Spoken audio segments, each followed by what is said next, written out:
What is up, everybody, and welcome to another edition of Bettin and Boozin here on the HHH Racing Podcast. I am your host, Kyle Roscoe, and this is episode 106 as we cover a really, really fun card, the Claiming Crown at Churchill Downs this Saturday, November 16th. Welcome in, everybody. Hopefully you guys are all having a great day, and hopefully you guys will enjoy the show tonight. The Claiming Crown is always fantastic, guys. They call it the Breeders' Cup of the claiming trainer, and the fact that all these horses that have been claimed for $35,000 or less in either 2023 or 2024 are going to be racing for, hundreds, $150,000, $200,000 come Saturday. It's actually a really, really fun thing that the Claiming Crown is partnered with a bunch of tracks on, and that they're doing, again, just all these different horses, wouldn't get to race for this type of money. Otherwise, it's a fantastic time to play the ponies as always. But thank you guys all for joining in. Greatly appreciate it. You see scrolling on the bottom of the screen. If you guys enjoyed the shows here on the HHH Racing Podcast, please go down below the video player, hit the like button, hit the subscribe button. We would greatly appreciate it, because not only does it show us that you guys are enjoying the content we put out, but also it pushes this video out into the YouTube algorithm to hopefully bring like-minded horse players like yourself to the HHH Racing Podcast. So, of course, for that, we thank you. Also, scrolling on the bottom screen, you'll see it in a second, is bettinandboozin@gmail.com. Please email me with any questions, comments, or concerns. If you want to see something about something going down the line on the show, something we can improve on. Of course, constructive criticism is always welcome, so please email me over there. Also, as it goes, scrolls on the bottom side of the screen, you'll see we have shows every Monday, Wednesday, of course, after Bettin and Boozin at 9:30 p.m. Eastern Standard Time. We have Pacific Horseplayers, the new show with Noah and Ryan Anderson, covering Del Mar's late pick 5 on Saturday. And of course, Thursday at 7:30 p.m. Eastern Standard Time for Picks and Ponies with Howard, Pete, and Paul, this time covering the late pick 5 at Aqueduct on Saturday. Guys, right back into it. Hopefully you guys all had a great Breeders' Cup. Of course, we had that recap show the Monday after the Breeders' Cup, but of course, this is the first time we've seen you guys with Bettin and Boozin. So hopefully you guys all had a great and profitable Breeders' Cup. It was absolutely fantastic for me personally, getting to go out there, of course, with my brand new wife and, betting the ponies. But 72 and sunny at Del Mar, at a track I've never been at, going to see the ocean, it was all amazing. And hopefully if you guys went out there, you guys had a great time as well. But if you guys didn't and you guys watched from the TV, hopefully you guys had a couple brews and, like I said, made the weekend profitable. But guys, let's get right into it. I'll bring up, of course, a couple peripherals, but we'll get into it shortly. Apple Podcasts, Spotify, and Anchors, where you can find every single episode, not only of Bettin and Boozin, but every single episode posted to the HHH Racing Podcast channel, Picks and Ponies, Pacific Horseplayers, and of course, Bettin and Boozin. Apple Podcasts, Spotify, and Anchor. Go please rate, review, and subscribe over there. Guys, I just created new socials for us, TikTok and Instagram at Bettin and Boozin Podcast. I post recaps, schedules. This last week, Howard posted a thing on Twitter that we had almost over 800,000 minutes listened to over the course of October, which is absolutely insane. Thank you guys all so much. October was a fantastic month for us. I believe it was over 80,000 views. Again, smashing out of the park our record revenue, our record views for a month. Just thank you guys so much. Of course, we couldn't do it without you guys. So, of course, going back to this, of course, anything that you guys want to see, I will post short form content, maybe a couple race reviews that we don't cover here on Bettin and Boozin, because, I'll cover Aqueduct this week or something like that. Bettin and Boozin Podcast on both TikTok and Instagram. And of course, the HHH Racing Podcast Power Picks, just as profitable as ever since February of 2021. 712 total picks have a $2.14 ROI. Of course, profit is $2, and it's a very affordable $15.99 a month, only $4 per weekend, and you get 2 full tracks of price plays, spot plays, PICK5 grids, everything you need to be successful on any given Saturday. We here at the HHH Racing Podcast got you covered. Patreon.com/HHH Racing Podcast. The link is also in the description. And if you want to learn more about the podcast or want to see previous editions of those power picks before you buy them, please go to hhhracingpodcast.com. Guys, like I said, I'll go to the chat in a second here, but hopefully you guys got some brews out and ready to go. Of course, being from Wisconsin, we got the Spotted Cow out tonight. And of course, Nectar of the Gods at the ready. So hopefully you guys are enjoying some. Cheers to you guys out there. And let's get this show on the road. One co-host for me tonight, but of course, it's everybody's favorite. The man of many talents, talking a lot being one of them. The Mr. South Beach himself, Charlie Freeman. Charlie, what's going on, my man?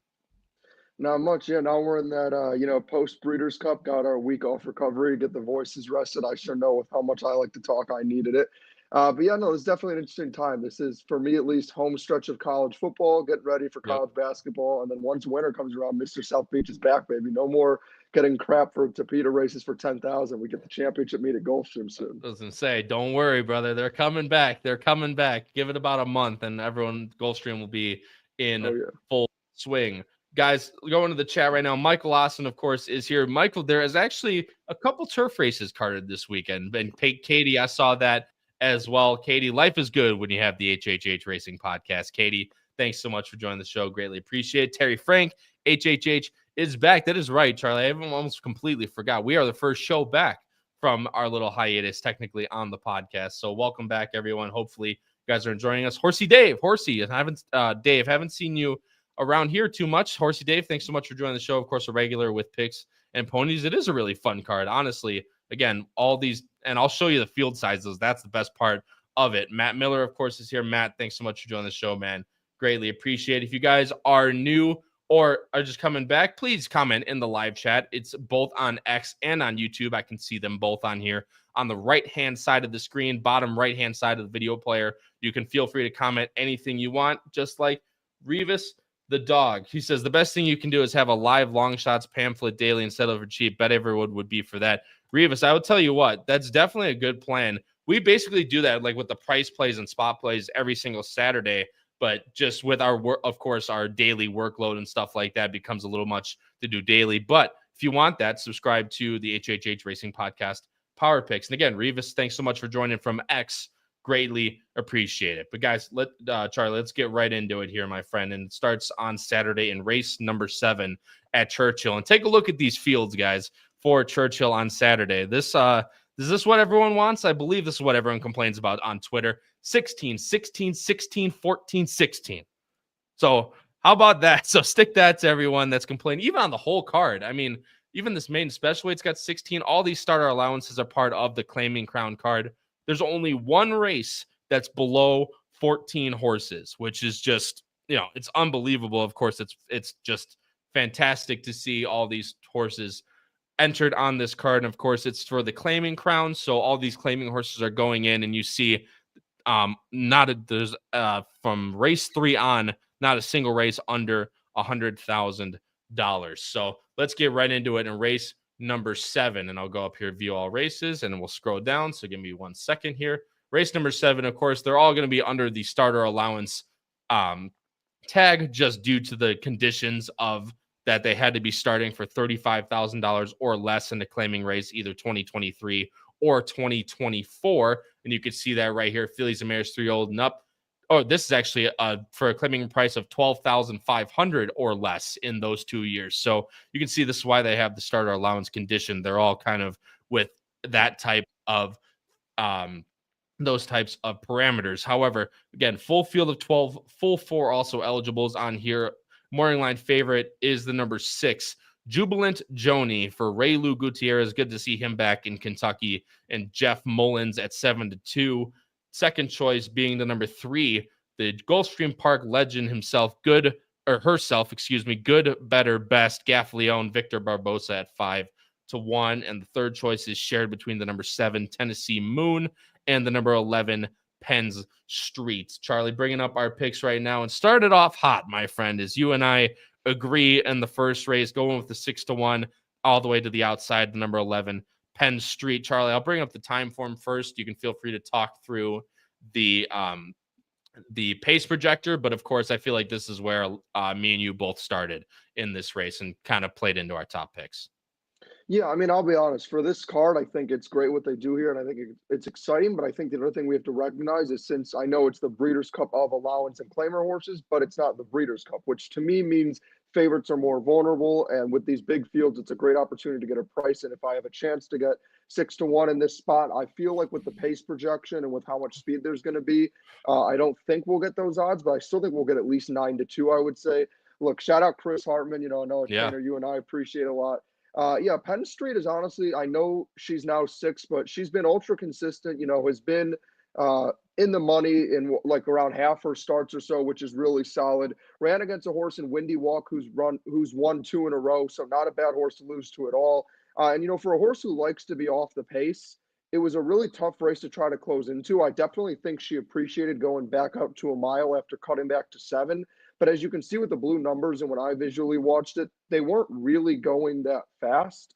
And that just didn't really set up well last time out at all. But you can see in the past when there has been pace that Penn Street has relished it and has done very well. The post doesn't worry me at all. And I just think, gets the jockey back aboard and with the pace setup, I think I think Penn Street, she's pretty dangerous here. I don't obviously I completely agree with everything you just said. The other thing about this Claiming Crown card, Charlie, which is really nice, is you have a lot of horses shipping in to Churchill to try to run for this money. I mean, the one ambitiously placed who's 9-2 on the morning line, who actually missed on the as the favorite, so the second favorite, so I do apologize. I mean, this is a Parks runner. Then you go down, you see obviously Good, Better, Best, as I mentioned, the Gulfstream Park runner, Savannah Marie's run at Charlestown, Belterra Mountaineer. Number 5, Literaries from Indianapolis, and Jubilant Joni is from the West Coast. So, getting all this type of representation from all over the nation is really cool to see, especially for, this claiming type of card. But Penn Street, I completely agree with you, Charlie. Last time out, they went 23-23, which for Churchill going a mile and 7 furlongs is definitely on the little bit on the slower side. However, she did close very well, and you mentioned Windy Walk came back to win again after that last race. Did get a buyer top for that last race, which at 6 years old is definitely not the worst thing to see. But ever since coming to the Hartman barn, she's run 76, 77, 81, and looks poised to take another step forward. The one thing that you can say about her is she's 0 for 3 at Churchill. However, 3 for 3 in the money. So I don't think necessarily she doesn't like Churchill, just a matter of her getting to the top, which she did earlier in the year at Oaklawn. Again, but you see with these red pace scenarios and stuff like that, she has gotten the jump. She has gotten up. I think this would be a great time to catch Penn Street at a pretty nice price. What I feel like is going to be at least 4, if not 5-1 in this race. Because you got other horses in this one, like the number 6, Charlie, who I have in second. You don't have anywhere, and I completely understand why. Jubilant Joni coming over from the West Coast for Jeff Mullins and Ray Lou Gutierrez. Again, definitely the best based on buyer figures. Those last two in the 86 and 83 department are definitely the best. Both at Del Mar and Santa Anita, those are both 2-turn miles. So I think that's definitely one thing to keep in mind. However, did win at Oaklawn and Louisiana Downs going 1 turn at the 6 furlong distance. And Keeneland back in October of 23 at the 7 furlong distance going 1 turn. So I don't think that's necessarily a downfall at all for Jubilant Joni. However, the pace scenario, as we mentioned, is going to be quick. There's definitely other horses in this race that are going to want the lead. And even though she has shown to pass at Louisiana Downs, which is why I have her in second, I'm hoping she can sit a nice stalking trip. But however, if it's going to heat up, she's going to be pretty close to the pace. And that's why I like the number 11 Penn Street just over Jubilant Joni. Charlie, I'll leave the floor to you to talk about your horse we have in second, Savannah Marie, horse that's been running in West Virginia, and the number 3, Good, Better, Best, who we had to throw a bone, the Gulfstream runner, in third. Yeah, I thought this 4 horse was actually super interesting because while I don't exactly know where that effort came from, I mean, you look 3 back in the horse, I understand it wasn't a major stakes race, but, she was in, a stakes race at Colonial Downs, which to me is also kind of a big deal when you look at the fact that this horse, was in a really cheap maiden claimer at Turfway not too long ago, Yep. and then goes to Belterra Park. And then they go from there to then throw the horse in at Colonial. And again, I understand, she ran 4th. It's not like she ran huge, but I just think to have that kind of confidence and quickly move her up that much has impressed me. And then again, I understand it was a small allowance, but still, in that Keeneland meet, you're running against a lot of horses that want to go to Keeneland at that time and get that spotlight. A lot of people are shipping in, kind of like what we're seeing here. So that's a lot tougher. Again, Windy Walk, the horse we were just talking about earlier, Yep. Right. barely beat the 11, and you're probably going to get a really square price on her. I think the 11 will take good money. I feel like this 4, you'll probably get right around these odds of 8-1. And I think absolutely, again, with the pace setup that I think she makes a ton of sense to get up in the money. And I know we kind of talk about the younger and older horses, but I think that's another angle that makes her interesting is I know she's already ran 14 times, which is a lot for a 3-year-old, but again, she is a 3-year-old. So she has a lot of room to Yeah. improve still. It's very reasonable and understandable to think a horse that was running in the 30s, less than a year ago is now up, to the 70s and then an 80. There's a Right. lot of reasons to believe that she could keep improving.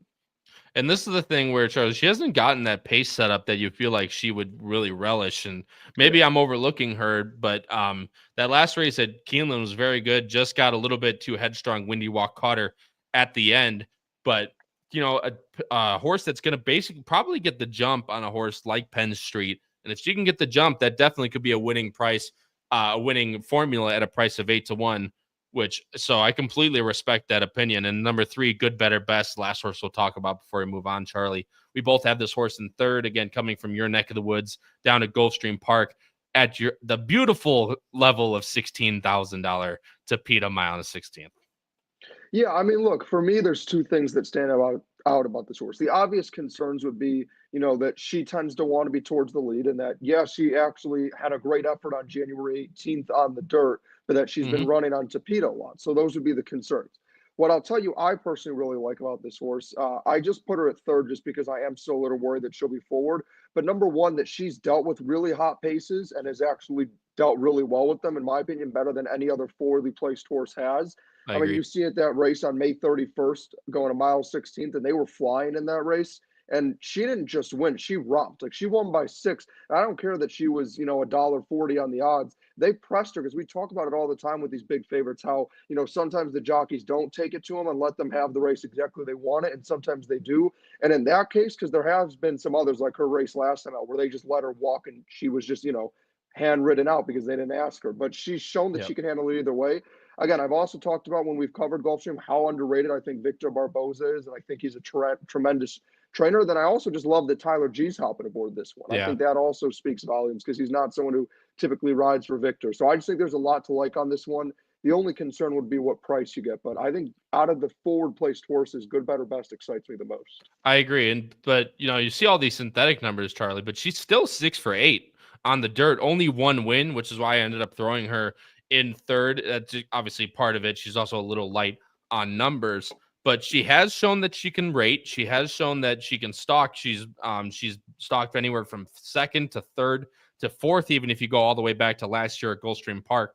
So makes a ton of sense. And 2 for 2 at Churchill, at least in the money, 2 seconds in 2 starts. So good, better, best is definitely one to at least look forward to underneath. But again, you're right in questioning what price you're going to get on her, Charlie. I'm worried that it might just be second choice with Barbosa and Tyler G. I'm going 11.63. Charlie's going 11.43 in the start of the late pick 5 at Churchill Downs on Saturday. Charlie, let's move into the next race. And of course, it's that starter allowance condition, but this one's for 8,000, purse of 150,000. And for horses that have started for a claiming price of $25,000 or less in the last 2 years. And again, full field of 12, no surprise there. Morning line favorite is a pretty heavy one. The number 5, Final Verdict, the Florida bred for Gaff Leone and Ed Barker at 2-1. Second choice, the number 10, Hilarious Affair, Jose Ortiz, Mike Maker at 3-1. And your third choice, the number 7, the grandpa of the group, Midday Image, Camacho Jr. rides for David Jacobson at 6-1. Charlie, switching over our picks right now. We are going with the same 3 horses, however, in completely different order. Charlie, you're going with number 10, Hilarious Affair, trying to upset the number 5, Final Verdict, the morning line favorite, who I ended up going with in this race. And again, I'll bring up the time for him and let you talk through your pick with the number 10 in this one. I mean, look, this could be a spot where I'm overthinking it and trying to beat the favorite here. I said I was trying to avoid favorites. Obviously, going with the second choice, I'm not being that creative. And look, I want to start by saying it's nothing against Final Verdict. He's been in Mm-hmm. terrific form. There's nothing I'm really, sort of poking a hole in. The thing that I just personally saw, though, with Final Verdict, and then I'll go more into what I liked about Hilarious Affair, is I actually, even though he's one that's going to be more forwardly placed, personally, when I watched him visually, I actually liked a lot more of what I saw at him when he was going 6 than when he was going 5.5. And I know you would think out of the two, the one that's going to be more forwardly placed, me being concerned about the cutback, might not seem to make sense. I just don't think he's looked as someone, like, to me visually, I haven't seen the same kick. And again, I know he's going to go off as the heavy favorite. And I just Yep. feel like if you're giving me a Michael Maker horse in the races like these where I think he absolutely thrives, and I'm not going to have to pay, what I think will be 7-5 horse, 8-5, and I'll probably get 5-2, I'd rather get those odds. Now, with Hilarious Affair, the one thing I guess you could knock back again is this horse is a true closer, even though these are sprints. The horse is a true closer. Obviously, that effort last time where he took a massive step forward wasn't a hot pace. But the pushback I would have to argue about it is we've seen this horse run at 5.5 and 5 furlongs at Gulfstream, which, we always joke about is the Gulfstream Speedway, where he hasn't had much pace and where it's been a full-on sprint and not that 6 furlongs. And I've been able to see him have that punch. And yes, I understand, that he missed by half a length at that race 5.5, and then he missed by a neck in that race 3 back. But they really weren't going that fast to set up for him. And again, when you're in those kind of sprints and you're a closer, it's hard to make it up, but he's found a way to do it. And if you look at some of his other back numbers that he's had at Woodbine, he truly does fit really well in the spot. I think he's starting to find his form again after those, 2 disappointing efforts at, in New York where he took plenty of money as well. And I just think he's working well. Maker's got him going. And I know it's not crazy value, but if I'm getting like 7-5 versus 5-2, which is what I anticipate, I would rather take my chances with Hilarious Affair. No, I completely understand that. But the fact is that the race that I keyed on Charlie was the August 14th race at Saratoga, which was against Final Verdict and is what I just see in this race. I just see Final Verdict getting the jump on a horse like Hilarious Affair. And like you said, to your point, to be fair to you, you pointed it out, right? He's a deep closer in a race that might just not set up for him. But again, you're talking about differences in price. So I completely respect that you're trying and find at least something to beat this 2-1, 9-5 horse. But I don't like, obviously people joke on, they always give me crap and I do pick a lot of favorites. However, this is just one I couldn't get away from. That last race at Aqueduct was so good from this horse, never looked like a loser at all. And you point out the fact that, last time out, he just didn't really have that kick. However, you go back to those optional claimers at Saratoga at 5.5, and he was just as good as he was at 6. The reason why I think that Final Verdict might be really just too good for this field is look at the races. I mean, he's been running in. He's been running in N1Xs and optional claiming 35s back. And you look back, you see he meets the condition right here at Tampa Bay, claiming non-winners of 3 lifetime for 16,000, winning by 2 3/4. And now this is, in what my opinion is a complete drop in class for a horse like this, going up against horses that might just be facing inferior competition. Now coming into this race, he's 3 for 3 at the distance, 5 for 5 since moving to the Ed Barker barn and moving to the turf. I just think Final Verdict, just case in point, might just be a little bit too good for this field. But again, completely respect Charlie trying to find a price, but that's just my thinking with Final Verdict. And added with that he might just get the jump on a horse that his only really other competition as of now in the number 10 Hilarious Affair. The number 7 Midday Image, Charlie, is the horse that you have third. I have second. Again, grandpa of the group, but still running, pretty good numbers, especially over the summer at Saratoga. That 95 is well and truly above this field. However, he hasn't been able to show that since, and now he's continuously progressing and getting older. Just doesn't necessarily have the kick, because if you guys remember, Midday Image was a very, very nice horse. Go back a year, go back 2 years, was very, very nice. Now, I said he's still a nice horse, just a matter of might just be on his way out compared to a horse like Final Verdict, who's 4 and might just be starting to find his form again. Charlie, I know, like I said, you have this horse in third. Is that kind of your thinking as well? Should be able to sit a nice stalking trip if he can put it together again. Yeah, I mean, look, if Midday Image somehow was able to find anywhere near that 95, anywhere in like that high 80s range, I think he would be very dangerous. And I think if we're saying every horse in this field at their absolute best at any time in their career, Midday Image is the obvious horse to beat. The reality, though, is, as you said, I'm not going to say as far as retirement home, because it's not like he's running bad efforts. He's running against strong competition. I mean, Determined Kingdom's a really nice horse. I know we have bad memories with No Nay Hudson, but if we're being unbiased, it's not like No Nay Hudson's a bad horse. Bad Beat Brian is kind of a similar one to Midday Image, where, he still finds a way to pull out some numbers at an old age. Judge Davis has been decent. So like he's been running against significantly better horses that Oh would yeah. all be you have a few horses in there that'd probably be 4 to 5 in this spot. But I think the reality is, as you said, he's getting older. He's on the decline. The kick isn't there anymore, in my opinion. And I think my big concern is, the 5 is going to get the jump on him in final verdict. And I have a feeling he'll be sitting somewhere around a similar trip to the 10. And I just think Yeah. Hilarious Affair has a much better kick at this stage of the career. And the reality is, you're trying to have an 8-year-old keep up with 5-year-olds, which is hard enough as is. But I would argue when you're sprinting, it's even harder because you don't have as much time to like really work with it. You need to be able to still have that same powerful kick. You can't really use some of that other experience to benefit you. I mean, I think it's more so just impressive he's still able to do what he does. And out of sheer respect for what he's accomplished and that he still is putting up decent figures, I had to keep him in my top 3. Yeah, like I said, I completely respect the horse. However, in terms of what you're getting on price and where I think the value could lie, even on a 7-5 horse in this race, in the number 5, I just feel like he has much more chance, much more improvement to show, only being 4 versus the midday image, who's an 8-year-old now at this point. Again, makes total sense. Just gonna have to put it all together again to find that 95, just like he did at Saratoga. And for that type of price, I'm willing to look other ways. But also, shout out Sammy Camacho Jr., who's been kind of shipping around a bunch of different places. Ran at Arlington for a while back in 2019 and 2021. 6 for 6 in the money so far this meet for Sam Camacho Jr. So big shout out to him. Hopefully he continues to keep it together. Also a big friends with Tony Rollo and of course Crowns Way Racing. I'm going 5-7-10. Charlie's going 10-5-7 in this one. Matt Miller brings up a good point. He says, general question, trainer intent seems pretty clear on days like this, right? They wouldn't send there if they didn't have a chance. Do you agree this makes this a little easier? I think it goes both ways, Matt, really is. Obviously, they wouldn't ship if they couldn't win. And the nice thing is that they meet the condition. However, the choice is, would you rather run for an optional claiming 30,000 or, even at the claiming level, even in Kentucky, you're looking at 50,000, 60,000, right? This person's 150,000.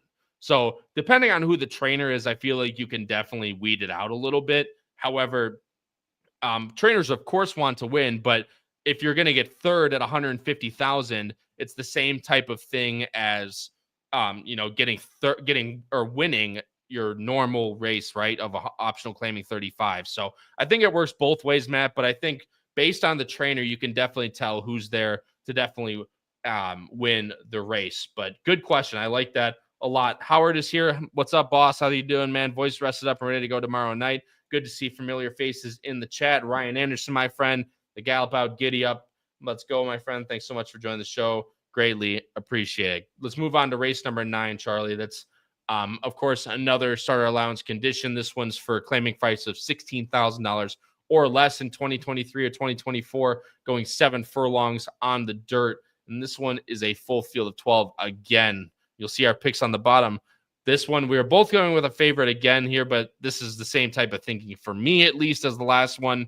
The number 8, Global Sensation. Jaime Torres takes the mound for Juan Cano at 2-1, or Juan Cano at 2-1. Second choice, number 9, just to his outside, the number 9, Pure Panic. Jose Ortiz for Eric Foster at 7-2. And your third choice is the good old dynamic duo, Charlie, like a salt shaker, Chris Amy, Brittany Vandenberg, who I have in second, but we are both going, like I said, the number 8, Global Sensation. Again, bringing up the time, form, pace trajectory so you guys can take a look at it while Charlie talks about a top pick in the number 8.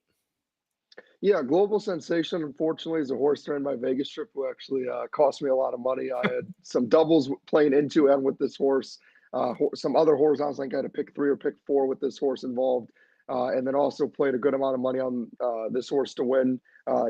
He's just been in tremendous form, but didn't run poorly by any means. IRAD just had a perfect IRAD ride with Alpine Thunder, and I saw it coming in the stretch and just knew I was about to lose. But, it's still working well, keeps the same connections, no concerns for me. To be honest with you, I think there's an argument that Global Sensation, just off pure ability, could be the most likely winner in the card. However, I didn't use the horse anywhere in my best bet simply because I have a feeling this horse is going to go off at 7-5 or 6-5. I would be surprised if you see any higher than 7-5. I would take back my not using as a best bet and put an unhealthy wager on this horse.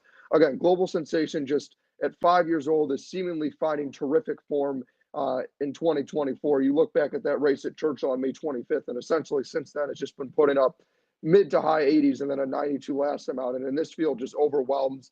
Doesn't worry me at all that the horse, wasn't able to hold on at 6 because we've seen how strong the efforts have been at 7. And also they had a red hot pace in that Keeneland race. He was being pushed the entire way. They were not making it easy on him. He lost narrowly to a horse that got to sit a perfect trip right off. I think Global Sensation is all the goods. Yeah, like I said, we always try, especially as you mentioned on this day can definitely yield some prices. However, this is one that, like as Charlie said, it just kind of seems like he might just be the goods in this race. The thing that I like, Charlie, about him, one, if you're a horse person, this horse is 4 for 4 in the top 2 at Churchill. If you're a distance person, this horse is 3 for 3 winning at 7 furlongs. And also, he's shown that he can be on the lead, and he's shown that he can rate. Last time out at Churchill, he actually hopped at the break, if I remember correctly, in Global Sensation. Or he hopped at the break, was back by 3.5 lengths, and still finished very, very well. But you keep looking back. I mean, he's closed past horses very well, very easily. So as I showed at the beginning, there is what looks like a hot pace. However, I don't think Global Sensation has to be anywhere near the lead. And again, as Charlie pointed out, I think he might just be better than these horses in this race. 7 for 9, by the way, in the top 2 in 2024. So no need to hit too much on Global Sensation. Just think he might just be the goods in this race, as Charlie pointed out. Like a Salt Shaker, who I have in second. I promise this is not just a dynamic duo pick. The reason I like a Salt Shaker is the same reason I like Global Sensation. Loves Churchill, has run well at this distance at 6.5, at 6, at 7, has run well at all of the above, and has shown the ability to rate. And if there's going to be a fast pace, this is one that's going to be sitting next to the 8 in theory, and should get a nice jump on horses coming from behind. So like a Salt Shaker, and still has numbers. I mean, earlier this year, both even at Ellis Park, did run a really nice one at Hawthorne. They got an 89 off the turf. They then got a 91 at Ellis Park in the mud. So definitely one to keep in mind, at least for the underneath prices. Hopefully at a decent price, although of a morning line price of 4 to 1. Hopefully, like a Salt Shaker, can get a nice stalking trip. Charlie, I'll talk about the 10 real quick, then I'll let you go. Staged Left is the last horse. Ben DeLong claims this horse last time from David Jacobson, who had a very nice closing effort. This is one that should sit farther back than the other two I just mentioned, but has numbers that fit, in the Gravesend, even ran at the Toboggan and the Tom Fool at Aqueduct earlier in the year, has run really good efforts behind Super Chow and Manny Wah. And if obviously Super Chow was in this race, I mean, that's a definite, at least even money favorite. However, again, this is one that just could capitalize off of a hot pace, but might just be a little bit too far back on the win end. And just to give Howard a little bit of pure panic, I guess you could say, the horse is 8 years old and might just be nearing the end of his career. Charlie, the number 9, Pure Panic, you have in second. The number 11, Gunner Bay, at a nice 15 to 1, you have in third. Yeah, so I was trying to kind of take an angle of looking for horses that are more similar to Global Sensation at this stage of their career and less like the, older retirement approaching horses. So Pure Panic, I just feel like, is honestly on a very similar trajectory to Global Sensation and has been in terrific form. The biggest issue, he really has is he can't stop running into Global Sensation. I honestly feel like you look at the figures and it's just consistently solid numbers in the 80s, really hasn't put a foot wrong when you watch the replays, has done well. Just repeatedly has sort of just looked like, second or third best when running against Global Sensation. But I really do think it could just be so that we're getting Global Sensation just that much better than the rest of this field. And the fact that Pure Panic has been able to, do some of the dirty work against him and stay right in there just gives me a lot of confidence. I don't think he needs the lead. We've seen some races before where he's been able to sit a little bit. He just hasn't really shown the ability, though, to get that complete, finish of getting across the line. But I like him at the distance as well. That's some of the concerns I did personally have with the 7 and 10. But you see in 5 starts at the distance, he's been in the money 3 times. At Churchill, he's been in the money 3 out of 9 times. Again, I just think he's ultra consistent. I like that he gets Jose Ortiz aboard now. I mean, obviously had Tyler G for a while, but yeah, I just think Pure Panic is the kind of perfect horse to use underneath. I don't love the odds, but at the same time, if you hit that exact, you'll get every bit of 7-2. So it Right. won't And be the thing terrible. is, Charlie, the one thing I want to point out here, the reason why I think you hit it on the head, right? Pure Panic is very similar to Global Sensation in terms of running style. However, it doesn't really seem like Pure Panic to me likes to pass horses.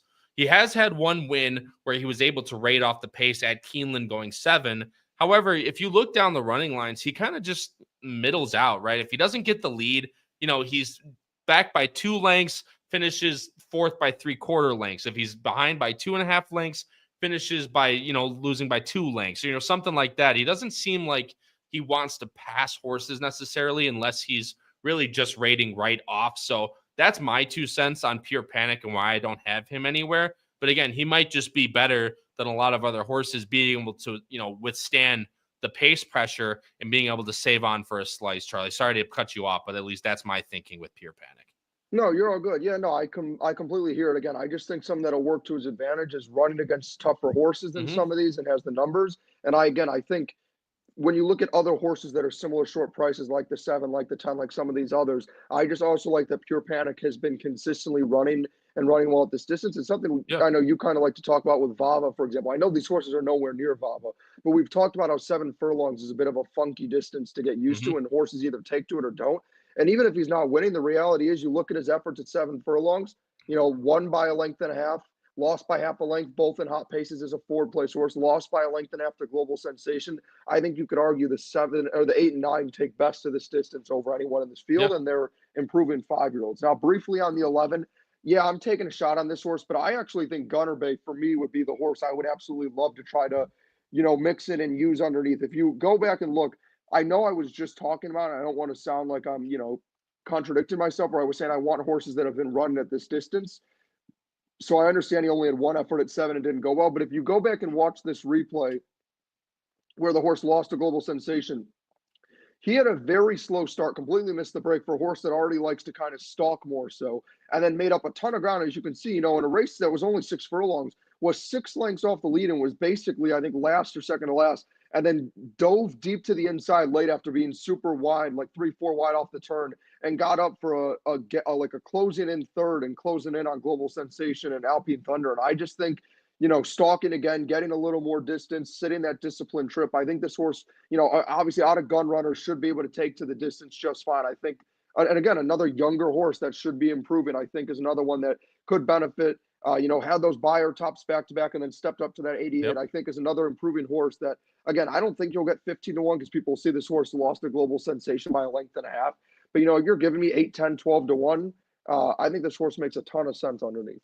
Yeah, and also, and he didn't just pick this horse just because Rocco Bowen rode him 2 back. No, I didn't catch that until you pointed it out. Yeah, I actually would have upgraded the horse now. Yeah, of course. Yeah, now the horse is second, board, so I have to downgrade that. That's true. That's fair. And but like I said, if there's one horse that's going to pick up pieces late, Charlie, I completely agree that it's Gunner Bay, and it was kind of between these 5. Which is funny because they're really all the outside horses, but Gunner Bay makes a ton of sense, at least at 15-1. You get down a little bit more. That's where I kind of be a little bit egregious to go with them. However, definitely underneath play if you're looking for a closer that can pick up pieces late. However, Charlie, everyone's favorite segment, if Global Sensation goes off anywhere near 2-1, might be your irresponsible wager of the week, ladies 100%. And gentlemen. We're going back for it. But yeah, you're probably right. He's going off at 6-5, 7-5 would be my guess, just based on people we talk about all the time. People love to see the ones, right? He's 7 for 9 in the top 2. However, again, 2-1 is value on this horse for me. And again, might be the old irresponsible wager of the week. Sponsored by no one, in case you were wondering. Hopefully we can get someone to fill that soon. But Global Sensation is going to be both our top picks in race number 9. I'm going 8, 7, 10. Charlie's going 8, 9, 11. Charlie, moving into race number 10, and this is the claiming crown. It's an allowance, starter allowance, but it's $35,000 on the condition, and it's a 1.125 miles with a purse of $200,000. I'm going 1.125 miles, as I said, on the dirt. Fuel field of 12 as usual, with another pretty heavy favorite in the number 3 Money Supply, a horse that we've talked about a lot on this show, and a horse that really likes to pull at my heartstrings. Gaffleone, Joe Sharp at 2-1. Second choice, number 8, Bourbon Day, Florent Giroux, Brad Cox at 5-2. And third choice, all the way up to 8-1, shared by 2 horses, the number 4, Hurry Hurry, and the number 11, Surface to Air. And I'll switch over the picks right now, Charlie, both going with Money Supply. If anyone knows that horse versus these types of horses, shouldn't be any surprise to anyone. But the number 8, Bourbon Day, we both have somewhere in there. I put the number 11, Surface to Air, in third. You have the number 6, Guntown, who I know you're actually really interested in, underneath and at a nice price of 12-1. But again, I'll bring up the time form so we can take a look at the pace projector. But based on what I see in this race, there should be a pretty decent pace, and Money Supply should be able to relish that, Chuck. Yeah, no, I completely agree. I mean, Money Supply, I think, is a super, super interesting horse. We got to see Money Supply Kentucky Derby weekend and run against First Mission. And you hear First Mission and you see who this horse has been running against, Red Route 1, and you're trying to compare that to this field, Carl Spackler on the turf, Goliad. You're like, what is going on? The answer for you, to be short, is this is what happens when you have persons like these. Is you can find a horse like Money Supply who is ultra talented, wind up in a field like this. I mean, look, there's still some other talent, but it's just hard to ignore the reality. Is we thought it was super weird that Money Supply was thrown on the turf. But then, you know what? As you pointed out, as a horse you liked on the turf, and a horse I picked him that day.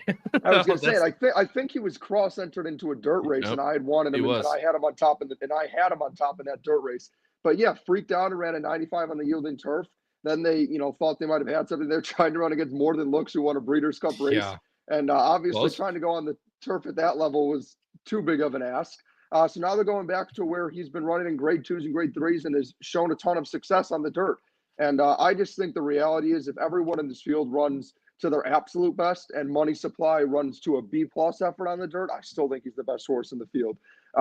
Again, I think you can make a legitimate argument, looking back again, didn't want to go chalk. But again, if you're looking for another irresponsible wager, and I think this has Kyle Roscoe written all over it, we could be looking at a global sensation into Money Supply daily double if the price is right. Take it easy, man. Yeah, I didn't include it because I had a feeling this had Kyle Roscoe written all over it. But Money Supply is a horse that hasn't put a foot wrong, 3 times in the money at this distance, 3 out of 5 times in the money at Churchill Downs, in the money 13 out of 21 races, has won over a third of the time.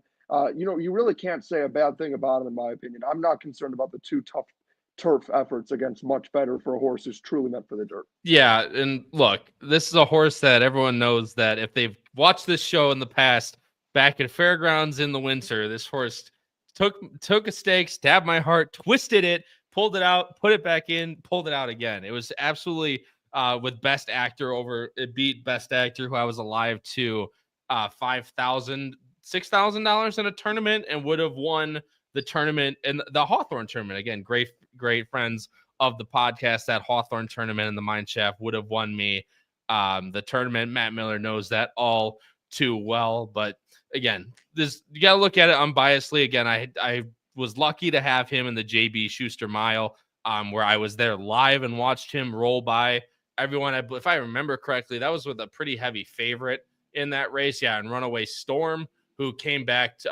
hasn't come back yet, but ran really well in that race as well. Money Supply ran past him in a pretty decently cold pace. There was another horse in that race. I just remembered. Hold on. That race anymore. That was the first race ever where I actually had to go out of my way. If you remember, because we covered this race, I had to go out of my way and tell viewers to not bet me and Mr. Cena. It's the first time I ever had to say it. The first time where I said he didn't have it anymore. I completely forgot about that. Mr. Me, Mr. C was in that race. But either way, Money Supply, again, makes a ton of sense. Don't have to hit on him too hard. Has ran into cold paces, has run into hot paces. Doesn't matter. He gets the job done.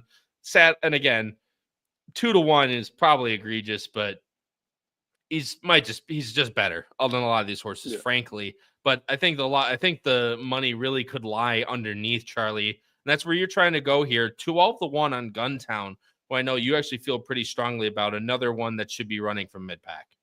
Yeah, I think 12. If I get 12-1 on this horse, I mean, again, because I love Money Supply, I'm not suggesting to win, but I already saw, I think, Katie, somebody in the chat gave their top 3 and had Guntown and the top three, which gets me very excited because I think this horse makes a ton of sense underneath. Again, once again, another gun runner. I love my gun runners. A horse that certainly should, love the distance and has shown to love the distance in the past, has run great figure after great figure. I understand after those great efforts in New York, came back off the trainer switch from Fernando Abreu and, had a few rough efforts. But then Maker really got the horse going again. I mean, you do have to realize this is a horse that they tried to run against Skippy Longstocking at 15 to 1, 50 to 1. You tossed that race. Pretty tough. Then tried to go a mile and a half on the turf against a horse Segoy, who we're going to be talking about later. Just unrealistic. But then ran against Speed Bias, who's a very talented horse. Just missed by a neck. Ran against Red Route 1. Again, a horse we were just talking about who's super nice and ran decent. Then tried to go back to the turf against Highway Robber, who's been a really informed turf horse, and just couldn't get it done and had no pace to close into, but ran okay. And then again ran a very respectable effort in an optional claim of 100,000. I think the problem is people are going to see that there haven't been wins and try to toss this horse. What I see is you have Luis Saez aboard and you have Michael Maker, and that's a great duo that I will always love to have. And you see a horse who's been running consistent against much better competition. And the reality is, I understand Guntown is not on the level of Money Supply, but I think as much as you like Money Supply, you'd also agree, I don't think Guntown is 6 times worse. So if you can be anywhere near those odds, and I can get this horse underneath in second, and we'll get to best bets later, but I think from a trip perspective and ability and connections, give me Guntown anywhere near those odds, I will be using this horse underneath.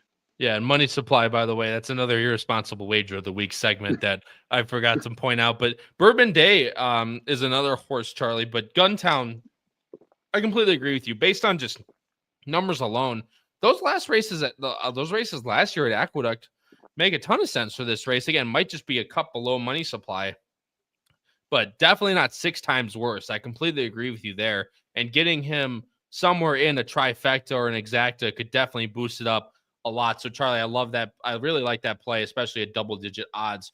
Bourbon Day, also shout out 10 Strike Racing, very good friend and very good friend of the podcast, and Marshall Graham owning Bourbon Day with Brad Cox. So hopefully, if I would lose to someone in this race, it would have to be, of course, Bourbon Day. But last race came off the turf at Aqueduct, going 1 mile and 3/16 and absolutely blew the doors off that field. And again, you talk about it though. You're facing turf horses on the dirt. So even though he won by 7, who is he really facing on the dirt if those horses really just don't like it? But again, that 96 more than fits in this race. Should get a pretty nice trip and definitely is going to get a jump on a horse like Money Supply. So 5-2 would be a little short for me to take to a horse like this, but might drift up because I think Money Supply is going to drift down from that 2-1 slot. So Bourbon Day is definitely a horse that makes a ton of sense, at least underneath, if not on the win end as well. But it's going to have to show it to me on the win end to basically against dirt competition, who he's only seen twice in his career on fast dirt and has done absolutely nothing. Granted, again, that was very early in his career. So he's continued to get better and might just be getting the best he's ever been now at the tail end of his 5-year-old year. Charlie, I'll let you touch on anything more about Bourbon Day, but real quick, I want to talk about Surface to Air. This is one that is going to be with Money Supply, might just be a cup below, but that 93 last time out at Keeneland at 1 mile and 1/16 really showed that this horse can run, granted at a very high price of 24-1. Fernando Jara ran fantastic during the Keeneland meet, had a couple winners, and then has been running. This horse has 2 for 3 in the money so far this year. I'm not even going to try and say that Greek name, but I completely respect another Greek man, the trainer. But I think it's Panagiotis Sinephius, I think. Anyway, I just completely destroyed my Greek heritage in that one. So appreciate to everyone out there. But this is one that's going to be running with Money Supply. If the pace does heat up, definitely look for this one to fill out your exactas or trifectas at 8-1. Charlie, anything you want to touch on about Bourbon Day, and then feel free to go and then feel free to talk about anyone else, or we'll move on to the last race. Yeah, I'll briefly touch on Bourbon Day, and there is actually one other horse I want to touch on because I think it's who Katie had on top and was a horse I really wanted to put somewhere. I just couldn't find a spot. But Bourbon Day, two things I want to point out. One, completely agree with you. My main concern is, horse got to run in the slop. Now it's fast. Horse ran against, ones that were supposed to be on turf.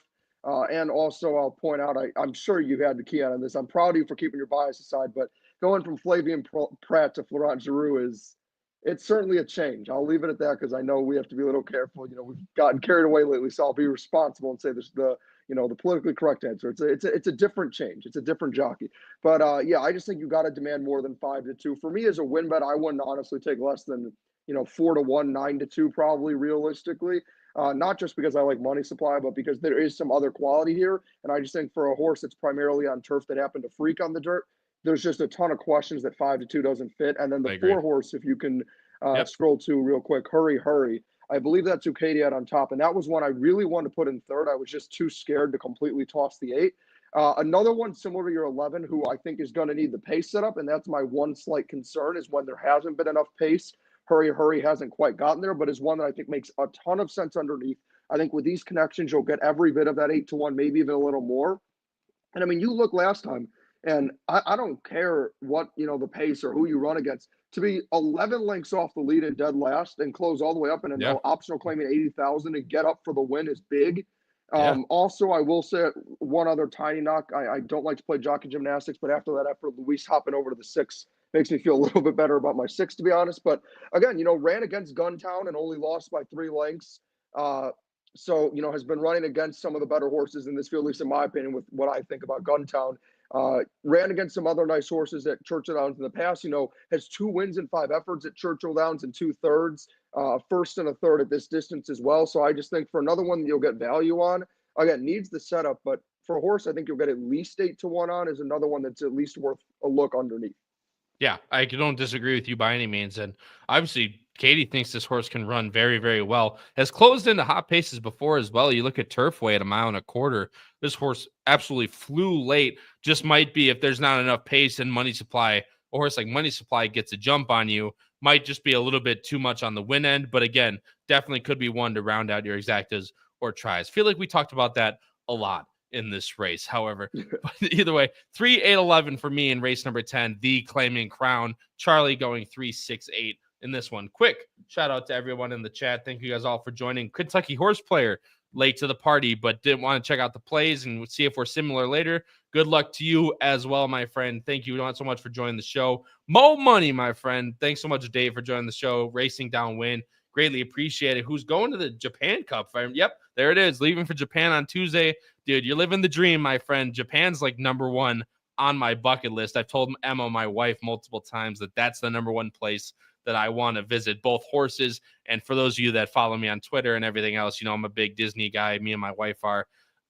So definitely, and Tokyo Disney is supposed to be like the top of the top in terms of that. So Racing Downwind, I'll make it out there eventually. Hopefully we can do a little bit of sake out there or something like that. But guys, thank you guys all for joining the show. Greatly appreciate it. Ray Cronley's, of course, here. Everyone, just if you guys are enjoying the show, please leave a like here on YouTube. If you guys are watching on X, which I know a lot of you do every single time we have this show, please just come over to YouTube. You don't have to watch it on YouTube. Of course, you watch it on X, but please just leave a like on the video here on YouTube. It shows us that you guys are really enjoying the content. Guys, let's move on to the last race, which, of course, is race 11, and that's still part of course, the Claiming Crown, but $175,000 is the purse for the starter allowance, 8,000, which is the condition going 1 mile and a 16th on the turf. Another full field, ladies and gentlemen. This is why Claiming Crown Day is so fantastic. Morning line favorite, the number 8, Sugoi for Jose Ortiz, Mike Maker at 2-1. Lots of 2-1 favorites today. Second choice, the number 6, Harrow for Tyler Gaffleone, Saffie Joseph Jr. at 3-1. Third choice being the number 10, Journeyman, Christian Torres. I think it's Michael Wright at 4-1. Charlie, bringing up our picks. Me and you are finally going completely different. Not even the same top 3 horses. We're going completely different. The only horse we have is both in third, the number 11, Good Governance. Charlie, you're going with the number 3. Title Forces a 15-1 shot, and that's the things that I love to see, followed by the number 10, Journeyman at 4-1. Charlie, you get to tell me why I'm going to be absolutely completely wrong in this race. Again, 15-1 on top. And of course, as I show the time form pace projector first. Yeah, I'll tell you why. It's because this race is absolutely wide open. I have no clue who could win. Anybody could win. And because of that, with a lot of these being, senior citizen horses that are 7 and 8 years old, if you think this is the race after the previous 2 where I'm going chalk, then I'm going to take a 2-1 or 3-1 or 4-1 horse who is knocking on the door of retirement, you're crazy. This is the race where you have to go for a bomb. I can't emphasize enough, if you're, playing horizontals, if you're playing a pick 5, pick 4, whatever you want to play and it involves this race, this is the spread race, and this is the race where you try to beat a favorite. And if I'm wrong, I'll own it. But I just feel like with how much you and I agree, we like money supply and we like global sensation, this is the race to take a stand. And I'm glad you showed time for him, because this is what I like about the 3. I just think, a younger horse who's, not that young, but, for this field, 6 is actually somehow young, but has been running against some tough competition, should sit a nice stalking trip and save all the ground in the world. And for a horse who really has kind of struggled from not getting dream trips, the only race I can think of when I was watching replays off the top of my head where Title Forces really got a good trip was that Saratoga race where the horse lost by a half length to, I don't know if you've heard of the horse Taking Candy, but I would say Taking Candy is a pretty decent horse. Also ran against Irish Aces, another very talented horse. Paros, who's been in unbelievable form. Dude in Colorado's no bad horse. I just think Title Forces has been running against really, really tough competitions. Had some great efforts at Gulfstream, lost by a neck to Smoke and Tea and Saratoga Flash, ran against Spirit of St. Louis, Gilded Age. I just think has been running against the who's who of this kind of level for turf horse racing. And again, somehow in this field is actually a younger horse, has been running good figures. And I understand the last, few efforts haven't been amazing. And there's been, a little bit of regression, but I just think gets a little bit of an easier spot here. Should save ground on instead of stalking trip on the rail. If that's the trip he gets, then I like him even more. And again, if you're giving me 15-1 compared to what I see with a lot of red flags with these 3 and 4-1 horses, give me a price. This is the race I need a price in. No, look, you put it, like I said, everything you just said is perfectly well taken. Ran great in the Appleton against Smoke and Tea, as you mentioned. Ran great in the optional claimer against Taking Candy, who, shout out Sheree DeVoe again, top of the fan club, by the way. But ran fantastic. Again, this is one of those horses we talk about muddied up form, right, Charlie, where those last 3 might just be, ran at a mile at Saratoga, then ran at 6 at Aqueduct, then went to a mile and a 16th. Back to what this horse wants to do. Think you might have a pretty good one here, at least at 15-1. This is definitely worth a look, at least in the money, if not on top, like Charlie has the balls in taking it. I went with the number 6, Harrow, in first. The last race at Kentucky Downs at a mile and a half, Charlie, was really, really good. Definitely doesn't have the speed at a mile. At a mile and 16th, I think, if I remember correctly. Yes. Definitely doesn't have the speed to be, in that type of stalking trip at a mile and a 16th. However, still think the horse is talented enough to sit, and actually had, at Tampa Bay sat that again. Still think you're facing pretty better competition in that one. But off the Saffie Joseph Jr. claim, took a big step forward, could take another big step forward, seems to injected a little bit of pace into this horse, and the fact that the horse could sit on the inside. Shut up, Charlie. Shut up. Sorry. Put a little bit more pace into this horse early in the race. That was shout out Emma Kennedy. That was hilarious. But either way, put a little bit more pace in this horse early. Changed up the training a little bit off the break from April 10th to September 5th at Kentucky Downs. Got a little bit more out of this horse. Now can continue to take a step forward. I get the horse is 6, might not be able to take the biggest step forward, but obviously he found something in that last race to run a 91. Now second off that layoff here, back to a mile and a 16th, where the horse is shown 3 for 6 at this distance, 4 for 6 in the money. Horse has shown a lot before, could stay at that low 90s buyer, and I think that is very, very good enough to win this race. So Harrow is going to be my top pick here. The number 8, Segoy, who you don't have anywhere, and I completely understand, should be a pretty decent pace in this race. However, Segoy has shown the ability to withstand those types of hot paces. And you want to talk about the who's who, Charlie, right? Highway Robber, Nation's Pride, Web Slinger, Strong Tide. I mean, all these types of horses that this horse is running against. Ran in the Arlington Million, great. Don't say that. Just say Million. A race at Colonial. The Million at Colonial, of course. But still ran in a grade 1. Didn't run that bad. Should get a pretty decent lead up front. However, should be going fast. Does like Churchill, 4 for 6. I know, Matt. I'm sorry. I said it. I'm sorry. The Million. I can't believe I just said that. Either way, sorry to everyone and all my heritage in the chat. Just completely obliterated it within 5 seconds. But Segoy, definitely one to hopefully withstand a hot pace. However, it might be a little bit up against, and it hasn't been shown that he can push through Now getting to 7 might just be a little bit on the decline. However, has been facing very, very good competition. Charlie, the 2 horses you have, then we'll get to best bets and end the show. Journeyman for Michael Wright and Christian Torres, and the number 11, Good Governance for Anna Neverett and Arlington legend Santo Sanjur. Charlie, feel free to talk about both of them. Yeah, so starting with Journeyman, I think it's honestly the perfect name for this horse. We talk about it in basketball where, or really any sport, I guess, when it's just a player who's been going around from team to team and is seemingly somehow in their like 50th season. You're like, how are they still going? How about 52 career starts and 11 wins, 15 seconds, and 7/3? This is a horse who, is still running. 500. Yeah, exactly. Has been, nearly made 500,000 in earnings. I get that, he's 8 and I've been talking about horses nearing retirement. You need to move back.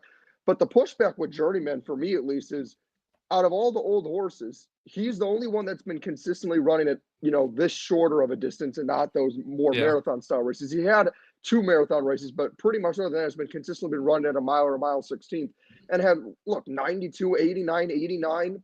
88, 91 last time out. I mean, he is still putting up ridiculous numbers and has great efforts. I mean, I honestly wanted to put him on top. My only issue is just I don't want to put an 8-year-old on top, especially not at 4-1. But I would absolutely use Journeyman in my horizontals. I think Journeyman could absolutely win this race. Hasn't really done anything wrong. Is incredibly versatile. I mean, has shown some ability to sit forward. If it's been a colder pace, he has no issue being right off. And if it's a hotter pace, I'm not talking about that marathon race. I'm talking about earlier in the career when it was more at this distance. Has shown the ability to sit off. I like that he gets Christian Torres aboard as well. Has really shown also the ability to ride at kind of any track and do well. I understand these also aren't, the biggest known connections. There's only the trainers only had 20 horses run this year. But also, I mean, to have a 47-4 work at Woodbine at this age, I just think he's really done a great job of holding form and is one I would be scared to not use. And then I'll let you add anything on Good Governance, another old one at 8 years old. But look, for me, obviously a really deep closer. And again, ran against Peros and Irish Aces, who are 2 phenomenal horses. I can't say enough about how much I love Peros. I mean, part of the reason I put my 3 on top was running against this horse. Has, again, run against some really good competition. Obviously, you can see when those red numbers are there, it doesn't matter that Grams is 8. He's still got, I mean, he flies in those races. He was 9th by nearly 8 lengths and got up for a head. So he's certainly one that will need the pace. But if he gets it, somehow at 8 years old, is still shown that great closing kick. I think the natural concern I have, and again, is for me at the price you'll get, is one I would also want to use in my horizontals. I think just the big concern is there's other closers that are younger that might be a little more trustworthy to still show that kick, but no reason he can't get up for the money. And again, if you're going to spread and try to beat favorites, might as well put this one in somewhere. I think I agree with you, Charlie. The thing you said earlier was this is the most wide open race on the entire sequence, and I completely agree with you. Look at the way Santos rode this horse 2 out of 3 times. Both times at Indiana at a mile. You mentioned that this horse has run, consistently at that mile distance. Has won on this horse, knows how to ride this horse. And he mentioned last time out at Keeneland, very tough spot against Peros and Irish Aces. So coming back to a spot that might just be a little bit easier for him. Again, you mentioned he's 8. However, he's only run 22 times. So a pretty lightly raced, if you can even say that, lightly raced 8-year-old. However, this is a horse that's still running best numbers. And that 91 last time out was his best number in a very long time. So definitely one to keep in mind. Good Governance at 10-1. Definitely want to throw him in your horizontals in case the pace does melt down, but definitely in your verticals want to use him underneath in a race like this. Close it out in race 11 for Claiming Crown Day at Churchill Downs. I'm going 6-8-11. Charlie's going 3-10-11. Finally, a race we don't agree on today. Obviously, as we mentioned, the most wide open race on the card. Charlie, moving into your best bets, my friend. Race number 7, a double 4-11 with 10, singling the 10 in race number 8, which you can joggle my mind as well. Race number 8, that is Hilarious Affair, correct, in the turf sprint. And try key number 6, Guntown in second and third, as we talked about. You like that horse a lot at 12-1. Yeah, so I mean, starting with the first race, again, I think it's a race that could be, a bit of a meltdown and a lot of horses that want to be forwardly placed. And I think, the 4 and the 11, Penn Street, I'm blanking on the name of the 4 right now, but, Penn Street was one we both had on top and is 6-1. I just think those are the 2 horses that would best benefit from the pace setup. And Savannah Marie. That's Thank your you, answer. Savannah Marie, and I'm going to try to, get a price and try to beat those favorites and use the pace to my advantage. And then again, I know we talked about how talented the 5 is, and final verdict could just be the horse to beat, but I'm going to try to beat the horse anyway. And playing those doubles, obviously, I would, if you want to use something defensive and play those doubles into the 5 as well for a little bit to cover your losses, I think that makes a ton of sense. But with the 10, who will probably be close to 5-2, you'll get a bunch of value. The question will be, is there enough pace to set up? We'll see, but I think has still a lot of ability, and it's a Michael Maker horse. And again, I can't put enough emphasis on how much I love Guntown. Again, Yep. because of how talented Money Supply is, I think it's a horse that might not be able to win. I would still sprinkle something on the horse to win because I don't think Guntown's impossible. But again, if you're giving me at least 8-1, it'd be hard not to use Guntown in the in my tri-keys. Has been running consistently solid efforts just against much better, has top connections as a gun runner horse, has size and maker. Again, common theme here is looking for jockeys in this races and looking for trainers like you talked about with Matt's question. Jockeys who are sending with a purpose. And Michael Maker wins these kind of races. I think you could argue better than any trainer in the country. Yep. These allowances and claiming races. I mean, he wins big races too. Don't get me wrong. He's not just that kind of trainer, but he's the kind of one where you always see he turns these horses, he reinvents them when it looks like they might not have much left or they might have no hope. So I'm using his horses wherever. And I'll let you talk on, if you have some with Global Sensation Money Supply, but I would throw in something with those too if I could. I'll tell you what, man. I want to at least include one other horse in that Global Sensation double, but I'll talk about that, of course, in a second. Charlie, good luck with your best bets. I'm going with a win on the number 11 Penn Street. We talked about it. Should get a really nice off the pace trip. Churchill has been pretty conducive to it over the past couple months. So Penn Street is where I'm going to sit at a nice price of 6-1 and a double big on the Global Sensation and the Money Supply. Hopefully she gets somewhere around 6-1. We'll see, obviously, as it comes down to it. 5-1 would be perfectly fine for me in that one. I want to include like a salt shaker in that as well. That's because fair. Just in case this the race does heat up front, like a salt shaker should be getting up, should be sitting a little bit farther back than Global Sensation. So hopefully, like a salt shaker, can pick up the pieces if Global Sensation doesn't. But again, completely, just want to completely reiterate that it's going to be a big on the 8-3 because that price is going to be much lower than what the 7-3 is going to be. So big 8-3, small 7-3 double starting in race number 9 with both like a salt shaker and Global Sensation into. Oh, well, he was going to say into Money Supply, folks. I don't know where Kyle is, but we're just kind of. Sorry about that. My apologies. But again, like a salt shaker, Global Sensation into Money Supply. My apologies, everybody. That was, hey, we made it the whole. Some good hosting experience. I killed it for the few seconds I had to. Did. Either way, guys, thank you guys all so much for joining us. Greatly appreciate all the viewership. We've had fantastic viewership the whole way through. So thank you guys all for joining episode 106 of Bettin and Boozin. If you did like it, please go down below the video player, smash the like button, and smash the subscribe button. I'm sure everybody is giving me crap in the chat, but we'll leave that to another day. So thank you guys all so much. And if you are still on the HHRH Racing Podcast channel at this point, please come back and watch us at 9:30 p.m. Eastern Standard Time for Pacific Horseplayers with your host Noah Maher and co-host Ryan Anderson to talk about Del Mar's late pick 5 starting on Saturday. For my co-hosts Charlie, and of course, be back tomorrow for Picks and Ponies at 7:30 p.m. Eastern Standard Time with Howard, Pete, and Paul to talk about Aqueduct's late pick 5 on Saturday. Don't want to sell the boss short, otherwise I will get yelled at. For my co-host Charlie Freeman, this has been your host Kyle Roscoe, episode 106 of Bettin and Boozin here on the HHH Racing Podcast, covering the Churchill Downs late pick 5 and the claiming crown a fantastic day at Churchill. Until next time, everybody, crush those bets, win those photos, and stay safe, everyone. We'll see you in the next one. Have a good night.